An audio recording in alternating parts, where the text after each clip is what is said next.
Welcome to the MPC second quarter 2024 earnings call. My name is Sheila, and I will be your operator for today's call. At this time, all participants are in a listen-only mode. Later, we will conduct a question-and-answer session. Press star 1 on your touch-tone phone to enter the queue. Please note that this conference is being recorded. I will now turn the call over to Christina Kazarian. Christina, you may begin. Welcome to Marathon Petroleum Corporation's second quarter 2024 earnings conference call. The slides that accompany this call can be found on our website at marathonpetroleum.com under the Investor tab. Joining me on the call today are Maryann Mannen, CEO, John Quaid, CFO, and other members of the executive team.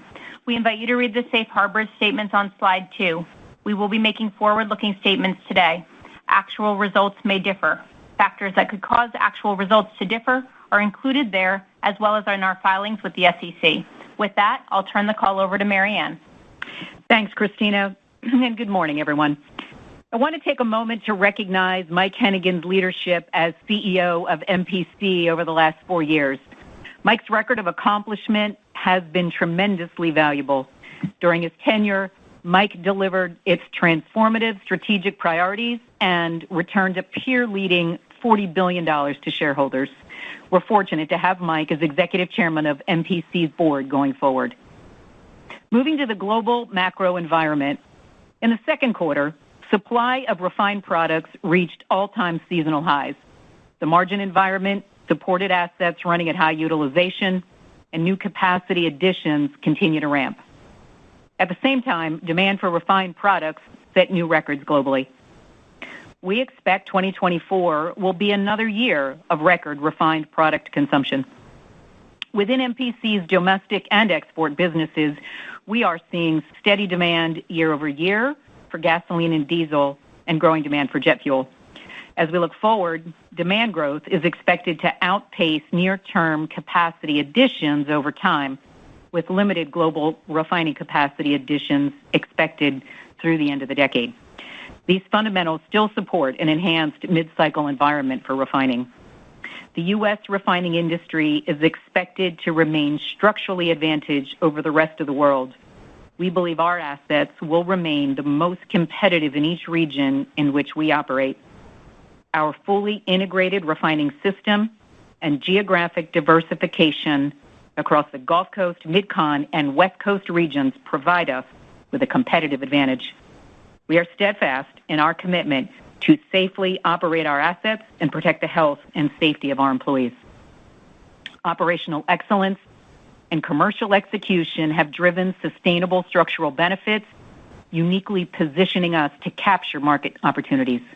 Our execution remains core to our value delivery. Our disciplined capital investments are focused on high-return projects. In refining, we are making investments predominantly in our large, competitively advantaged facilities to optimize our assets and position MPC well into the future. In Midstream, MPLX continues to execute attractive growth opportunities focused on bringing in incremental third-party cash flows. We continue to grow our natural gas and NGL value chains. In the second quarter, MPLX closed the Whistler transaction. Last week, MPLX and its partners reached FID on the Blackcomb natural gas pipeline. It will be a 2.5 BCF pipeline connecting supply in the Permian to domestic and export markets along the Gulf Coast. This project offers a compelling value proposition while providing shippers with flexible market access. Blackcomb is expected to be in service in the second half of 2026. Additionally, MPLX recently increased its ownership in Bengal. This pipeline transports NGLs from the Permian to Sweeny, Texas, and it is currently expanding its capacity to 250,000 barrels a day. This transaction is immediately accretive and enhances MPLX's Permian NGL value chain as part of its developing wellhead-to-water strategy. MPLX is strategic to MPC's portfolio, providing a $2.2 billion annualized cash distribution to MPC. This fully covers MPC's dividend and nearly all of our 2024 capital program. And our Midstream segment, which is primarily comprised of MPLX, has grown its adjusted EBITDA at nearly 7% compound annual growth rate over the last 3 years. Strong coverage, low leverage, and growing cash flows provide MPLX financial flexibility, placing it in an excellent position to continue to significantly grow its distributions, further enhancing the value of this strategic relationship. MPC's total capital return since May 2021 has reduced MPC's share count by nearly 50%. Cash generation will continue to influence buyback capacity as we return to a normalized balance sheet. Given our highly advantaged refining business and the $2.2 billion annualized distribution from MPLX, we believe we can lead peers in capital returns through all parts of the cycle. MPC generated second quarter adjusted earnings per share of $4.12. Our operational excellence and commercial performance support our quarterly results. This quarter, we delivered refining utilization at 97%, capture of 94%, up 2%, while other refining peers reported sequential declines. Adjusted R&M EBITDA per barrel of $7.07 and cash from operations, excluding the impacts of working capital, of $2.7 billion, both of which led refining peers. And we returned $3.2 billion to our shareholders. The capabilities we have built provide a sustainable advantage, and we expect to continue to see the impact on our quarterly results. Let me turn the call over to John. Thanks, Maryann. Slide 5 shows the sequential change in adjusted EBITDA from first quarter 2024 to second quarter 2024, as well as the reconciliation between net income and adjusted EBITDA for the quarter. Adjusted EBITDA was higher sequentially by $133 million, driven by increased results in both our refining and marketing and midstream segments.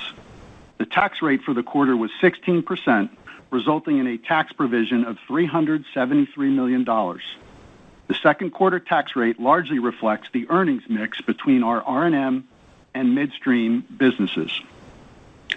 Moving to our segment results, Slide 6 provides an overview of our refining and marketing segment for the second quarter. Following significant turnaround activity in the first quarter, our refineries ran at 97% utilization, processing nearly 2.9 million barrels of crude per day. Refining operating costs were $4.97 per barrel in the second quarter, lower sequentially primarily due to higher throughputs, lower project-related expenses associated with reduced turnaround activity, and lower energy cost. In our largest region, the U.S. Gulf Coast, our operating costs were $3.73 per barrel, demonstrating our cost competitiveness. Sequentially, per barrel margins were down, primarily due to lower crack spreads. Slide 7 provides an overview of our refining and marketing margin capture of 94% for the quarter. Capture in the quarter reflected tailwinds from gasoline margins, offset by increased headwinds from secondary product pricing, which was driven by high refining industry utilization. Gasoline margins were supported by a falling price environment during the quarter, and in addition, our integrated system and realized demand across our multiple sales channels was a competitive differentiator to our capture performance. Slide 8 shows the changes in our midstream segment adjusted EBITDA versus the first quarter of 2024. Our midstream segment is generating strong cash flows. This quarter, MPLX distributions contributed $550 million in cash flow to MPC.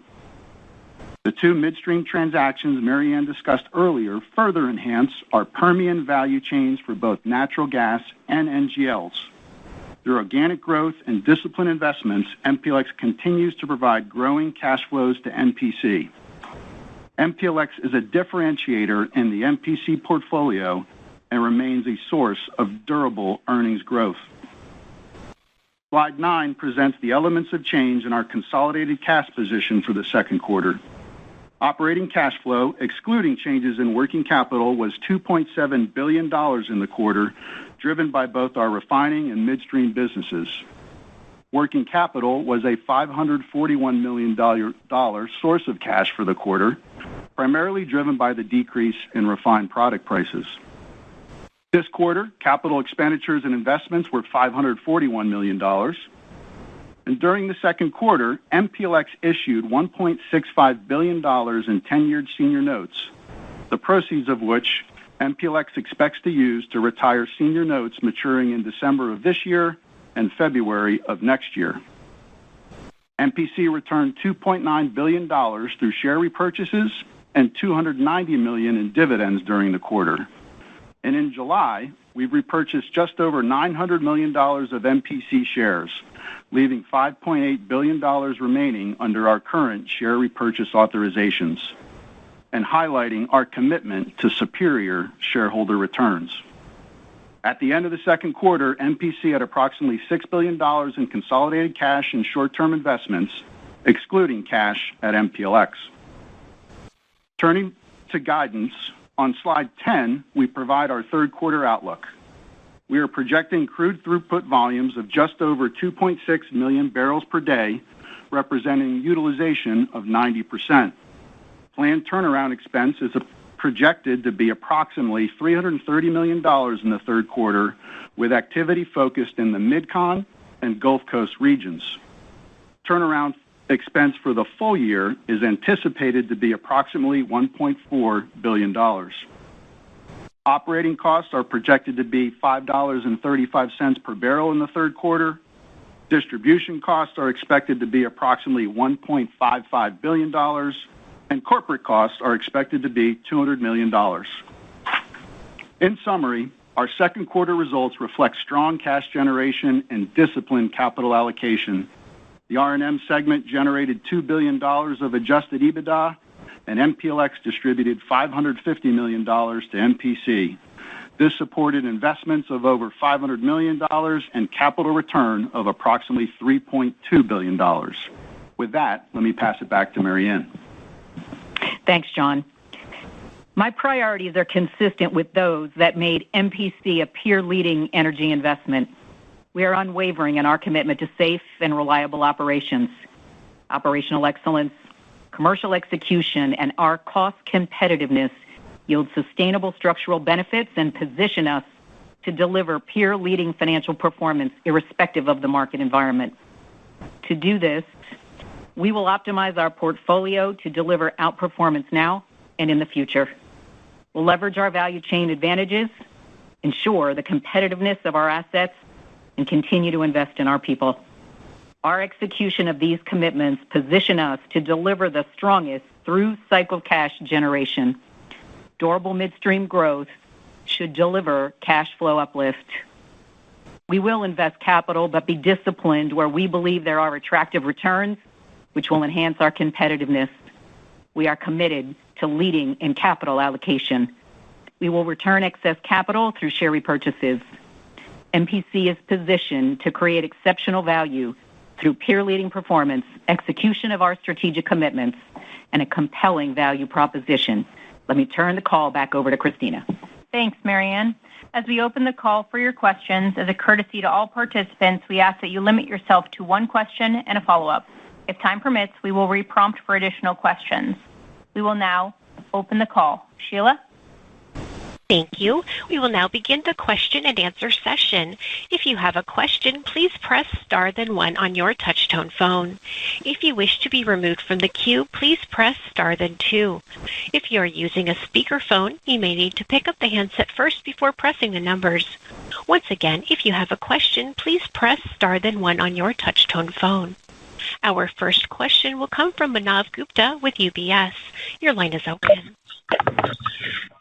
Good morning and congratulations on a very strong start. And looking at all these very attractive projects that you're doing in Midstream, Maryann, like Bangle, Whistler, and now Blackcomb, and looking at the way the distribution is growing at MPLX, like, is the thought process somewhere here that try and grow the distribution at MPLX for 10%, and even if you can do it for 2 more years, that distribution to MPC jumps to like 2.7 plus, at that point is covering your full capex and full dividend, so technically you are a recession-proof refiner. Thanks, Manav. I think you said it well. The strategy that we are trying to execute in MPLX We've talked about targeting mid-single-digit growth. As you've seen over the last 3 years, we've achieved that almost 8% in distributable cash flows as well. And to your point, we have increased the dividend over the last 3 years, and more so in the last 2 years, 10% per year. We believe that our strategies well head to water, as we explained, and the key initiatives that you just articulated for me, our investment in Bengal, our JV in the Utica, Whistler, and then also just recently the FID of Blackcomb, we think continue to support our ability to deliver and growing mid-single-digit growth. Therefore, our goal of increasing that distribution and bringing it back to MPC creates, we believe, incremental strategic value between MPC and MPLX. And as you stated well, that will fully cover the MPC dividend and largely the capital that heretofore MPC has been putting to work. So again, we think that strategic relationship becomes incredibly more important as we are able to increase MPLX's distribution going forward. Perfect. And a very quick follow-up is looking at the Gulf Coast OPEX, I think $3.70 through the lowest in the business, probably the lowest. Help us understand what's been the drivers of this, because probably 3 or 4 years ago, you were not the lowest cost Gulf Coast operator. Looks like you've now gotten there. So help us understand some of the initiatives, and can this be sustained here? Manav, thanks. So, as you know, one of our key initiatives, one of our priorities with respect to our peer-leading initiatives has been profitability per barrel. And we see that as a cost-competitive commitment, if you will, in each of the regions where we operate. As we've been talking about for, the last few years, the work that we have been doing, we believe is sustainable.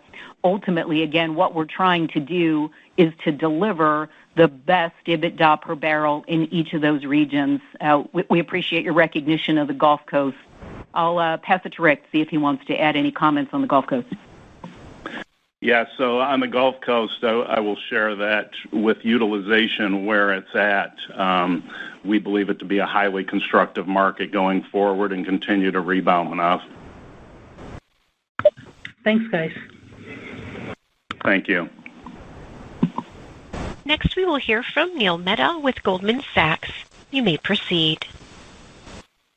Good morning, Maryann and team. And Maryann, I wanted to kick off with you, which is, as you take on the reins of the business in the CEO role, can you talk about the first 6 months on the job? What are your key objectives, and what are you focused on here? Yeah, good morning, Neil. Thank you. I'll say first and foremost, continuing to create exceptional value. As we've shared here and tried to articulate here this morning, we believe we can deliver the strongest EBITDA per barrel and cash flow per share. And we're going to continue to focus on, notwithstanding our safe and reliable operations every day, all day, delivering outstanding operational excellence, commercial performance. We talked a little bit about that here. That will be a focus as we go forward to ensure that our profitability per barrel is the strongest. Ultimately, at the end of the day, we want to have our peer-leading capital allocation, and we'll continue to drive all that we do to ensure that those allocation principles, return on and return of, are peer-leading. I shared a little bit. We're going to continue to do that, leveraging our value chains. We also want to ensure, as we always have, the competitive nature of those assets is something that we will continually evaluate. And then last, as we talk about, one of the things that I just shared here is the durable midstream growth in our with the cash flows. We think that is another compelling value proposition for MPC. And with all that, we should be able to deliver the strongest through cycle cash flow. I think those are the things that you will see me continue to focus on, not only in the next 6 months, but continuously as we drive value for our shareholders. Thank you, Marianne. If I can drill down on one specific item, over the last couple of years, the business and the value has really been created largely organically. There are some questions about whether you pursue M&A in the renewable diesel space. There was some trade articles around Neste in particular. So just love your comments on how do you create value in that business and any thoughts around that specifically. Yeah, sure, Neil. Let me address the Neste one first. I heard you mention that. That rumor is not factual, and we are not having any conversations about a buyout with Neste. So just want to be sure that that I address that. As we continue to look at the opportunities, we do see value within our portfolio. I mentioned the competitive nature of each of our regions.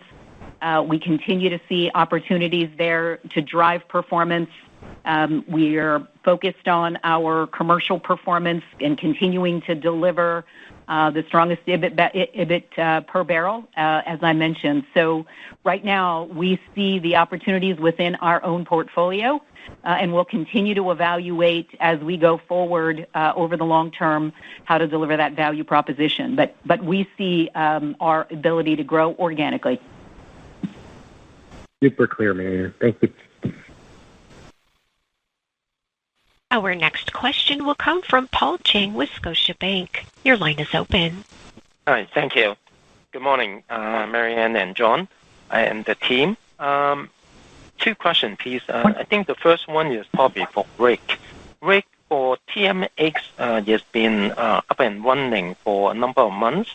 Do you think that all the impact has already been felt in the marketplace, or you believe there's more to come? We are surprised that 2/3 of the incremental barrels seems like being exported to Asia, and that how that additional barrel in the West Coast may or may not have changed your operation in the West Coast in terms of your crude slate and the product yield. That's the first question. And second question, maybe for John, on your page 18. There's a other margin, say $108 million. Can you maybe share a little bit more detail what's inside there? Thank you. Hey, Paul, thank you. So on TMX, first and foremost, I think we've been talking about this for the last several quarters, and what I would share with you is the startup of TMX is largely happened as we anticipated, and the results of that very similar to the way that we believe that would play out in the marketplace. So pretty consistent as we've shared. I'm going to pass it to Rick and allow him to give you some incremental color, in particular on what's happening in the West Coast. Yeah, hi, Paul. It's Rick. Just a few comments here. Really no surprises. I would tell you from a yield perspective, the changes are insignificant from our perspective. What has changed, though, that is significant and quite helpful to us, actually, is as these incremental Canadian barrels have come into the market, it has pushed and it has put pressure on the ANS barrel. And as you're well aware, we're a big a buyer and runner of ANS barrels on the West Coast. So we're a recipient of that. So that's been very positive for us. And then obviously with our commitment on TMX, we have the ability to run these advantage barrels, not only at Anacortes, but at LA. So it's been very positive for us. See it being that way going forward, Paul. And then in terms of the export comment to Asia, not surprising at all. In fact, we expect that plus or minus will continue. And, Paul, that'll largely be dependent on differentials and your quality differentials and your transportation, shipping transportation to the West Coast. So when you factor in those two variables, you'll be able to back into what will happen here going forward. And then, hey, good morning, Paul. It's John. On the other margin change you see for R&M, not all of it, but it primarily relates to us finalizing our insurance claim for the Galveston Bay reformer. So we would have finalized that, recognized that income in the first quarter, and then received the cash proceeds in Q2. So you have that recognition in Q1, but again, it's the final one, so there's really nothing to offset it in Q2. That's what's driving the change you're seeing there. All right. Thank you. Our next question comes from Roger Reed with Wells Fargo. Please go ahead. Yeah, thanks. Good morning, and congrats, Marianne, on everything. I'd just like to maybe take a couple of shots at some of the macro stuff here as we think about what we call better than mid-cycle, but whatever new mid-cycle, how you're looking at the structure of the market, and then how that fits in with, what's generally been higher utilization throughout the industry. Putting a little pressure on cracks here, at least for a few months this summer. How maybe you think that works out as we look out over the next, call it 6 to 12 months. Sure, Roger, thanks. A couple of things I'd say. First and foremost, over the long haul, we continue to believe in an enhanced mid-cycle. It'll continue in the U.S.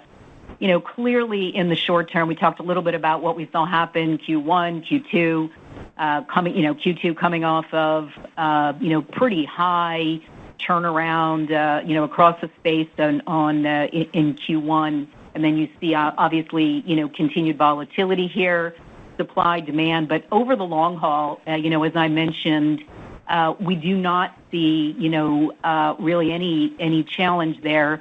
There could be, supply that comes online, but when you look at the demand that we are expecting over the long term, we think that'll be absorbed. Clearly, some short term, China, obviously, just recent reports there in terms of where their demand flow is, decisions by OPEC, all of which we think, could have some short term volatility, but over the long term, enhanced mid-cycle, we believe. Depending on how you think about that mid-cycle, one of the ways that we like to articulate, when we're running 1 billion barrels, if you think it's a dollar, it's an incremental $1 billion, to the MPC portfolio. Just a way for you to maybe frame that. I'll pass it to Rick and let him give you a little more color there. Yeah, Roger, just a few more comments. So when you look, S&D is really in line with our expectations. It's really what and where we thought it would be.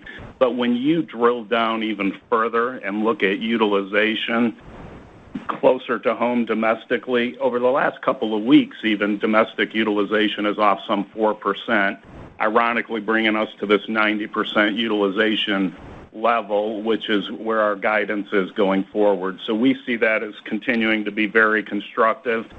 And then I'll just spend a moment talking about our demand. Our demand within MPC, both domestically and from an export perspective, is very steady on the gas and diesel side, and we're seeing really strong signals on the jet side. So we believe those tailwinds, combined with the supply and demand picture that's truly in balance, further backs up our mid-cycle plus thoughts going forward. I appreciate that. You kind of clipped me on my follow-up on the demand side, so I'll leave it there and turn it back to y'all. Thanks. Thank you, Roger.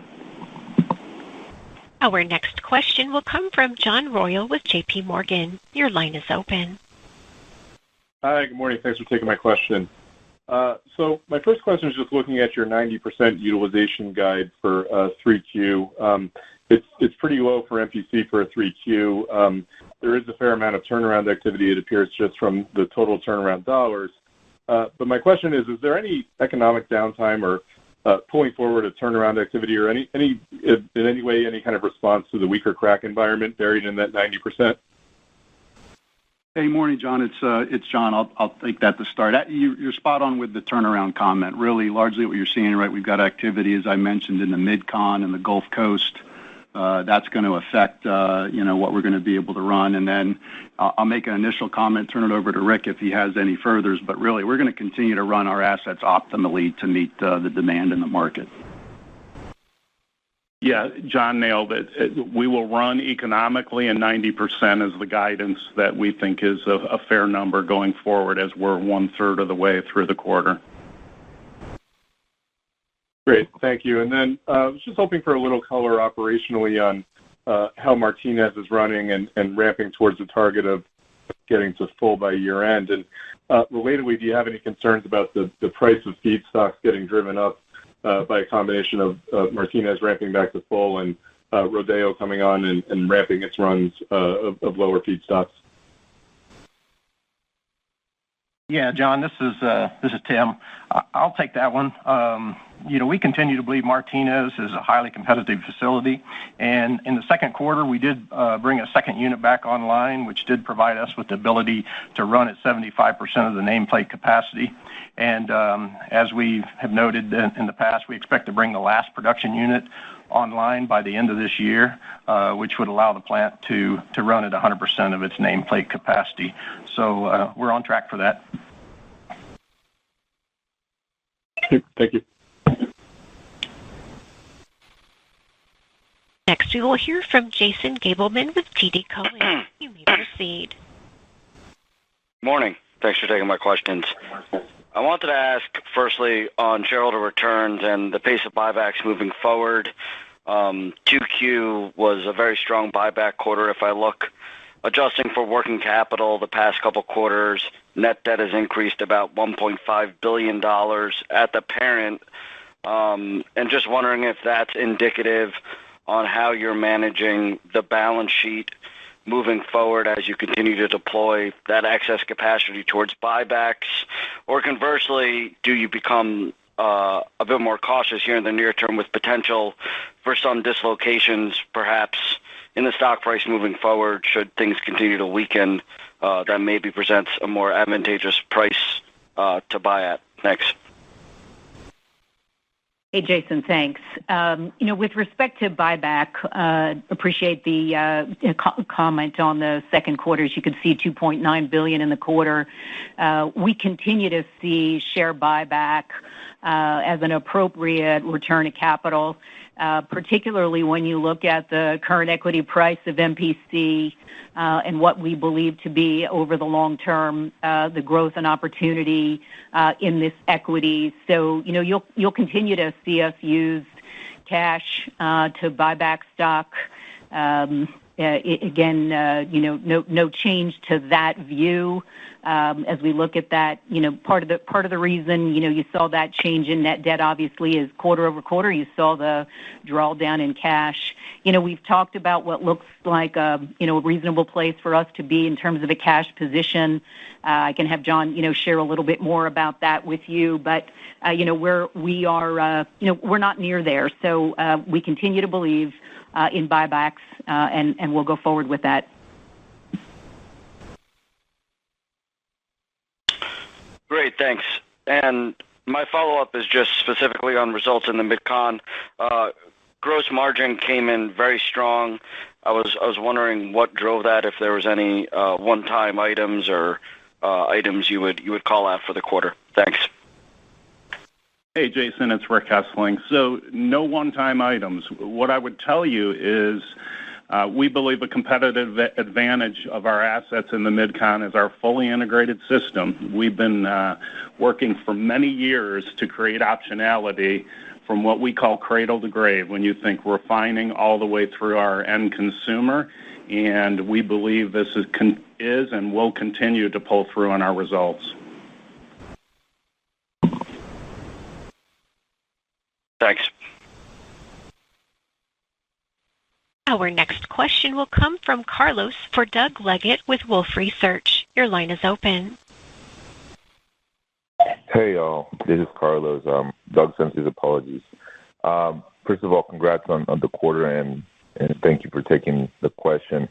I suppose we would like to know what the appropriate dividend growth policy would be a presumable buyback slowdown, especially considering how strong your MPLX distribution is insofar as providing coverage for you guys on that end. Thank you. Thanks for the question, Carlos. With respect to our dividend policy, no change in how we think about that. Some criteria. One, we want that dividend to have the ability to grow. And over the last few years, we look at that in the third quarter, and we'll do so again. But, over the last few years, we've grown that dividend, over a period of time, about 12.5% compound annual growth in the change of that dividend. We want that dividend to be sustainable, and we want that dividend obviously to be competitive. So we'll take another look at that and share with you as we head into the third quarter, as we have in prior years. We continue to believe that when we talk about return to capital, we're looking at both dividend and share repurchase, but that our share repurchase is the primary vehicle for us in the return to capital strategy. Thank you. And you actually, that's a good way for my follow-up question, which is, in a softer market, where would your priority be on that same balance of buybacks over balance sheet? Would you consider relevering the balance sheet, and to what extent if that's what you choose to do? No, I don't think we would relever the balance sheet. We've talked about our strategy and structure as it relates to debt to cap. We'll continue to look at that, but don't see a reason at this point that we would relever the MPC balance sheet. Thank you. You're welcome, Carlos. Our next question will come from Matthew Blair with TPH. Your line is open. Thanks, and congrats on the remarkable quarter. On the refining side, the slides mentioned tailwinds on capture in Q2 from rising gasoline margins, but we noticed that your gasoline yield was actually a little lower than normal at 49%. So could you talk about what kept it low, and do you think that will rebound as we move into the third quarter? Yeah, hi, Matt. It's Rick. So the yields were really an impact of the feedstock input, and I would tell you that the ultimate capture, though, was enabled by our ability to capture higher margin with our specific commodities. So it's, again, an attestament to the team working from cradle to grave to maximize the margin irrespective of the yield percentage. Sounds good. And then sticking with refining, when we look at octane spreads by region, the Midwest really stands out. We're seeing about $40 premiums versus regular gasoline compared to, say, the Gulf Coast, around $9. Do you have a sense of what's driving those wide Midwest octane spreads, and is that something that you should be able to capture in your system? Well, it's a great call out. This is Rick again. So the market is tight right now. There have been some notable disruptions in the Midwest that are straining supply and demand, Matt, and that's definitely been a benefit to us. While it has widened significantly, as you've outlined, I would say we do expect a slight pullback. To stay where it's at probably is overly optimistic.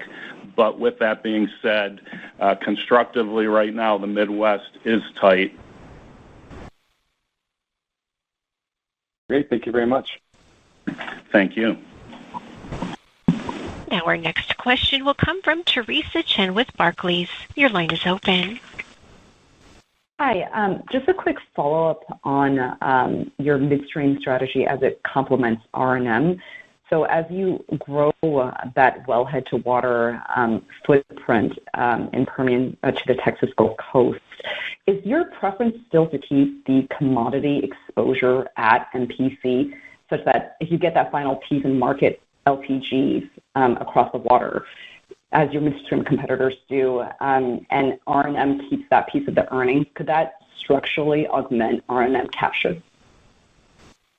Yeah, Tracy, you're correct. We would keep that commodity risk, as you well stated, at MPC. No desire to move that commodity risk. I'll pass it to Dave and allow him to give you a little more color there. Yeah, Teresa, I think as we look at building out, our wellhead-to-water strategies, one, one thought through it is from an MPLX lens and building that industry solution both for MPC and other shippers on the system. And the second piece of the equation, as we look at it from an enterprise perspective, where can we complement the MPC-MPLX relationship to create that incremental value, but also, as Marianne touched on, maintaining the commodity risk of that marketing and trading activity more on the MPC books. Hope that helps. Thank you. I think it's also the benefit of our integrated asset portfolio. I think you really see that come through. Got it. Thank you. You're welcome, Teresa.